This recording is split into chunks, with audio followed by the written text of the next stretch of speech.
মৃত্যুর ঘটনায় আন্দোলন চলছে। পরবর্তী আপডেট আমরা জানাব। গাজীপুর মাওনা এলাকায় টেপির কালার একটি ফ্যাক্টরি শ্রমিক মৃত্যুর ঘটনায় আজ 3 দিন যাবৎ এই ফ্যাক্টরির উৎপাদন কার্যক্রম বন্ধ আছে। প্রিয় দর্শক, শ্রমিক একদিন ছুটি চাওয়ায় না দেওয়াতে অসুস্থ হয়ে ফ্যাক্টরির ভিতরে মারা যায়।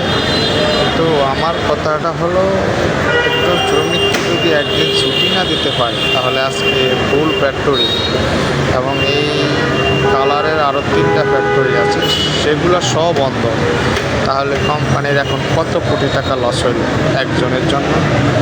তো বাংলাদেশের এই চরিত্র, আইন প্রশাসন না মানার কারণে বৃদ্ধাঙ্গুল দেখি বারবারই এরকম দৃশ্য আমরা দেখতে পাই। 1 ঘন্টা দিতে পারে না, কিন্তু তার পরিপ্রেক্ষিতে এই যে ফুল বন্ধ 3টা ফ্যাক্টরি আজকে 3 দিন, তাহলে কত টাকা লস হলো কোম্পানি।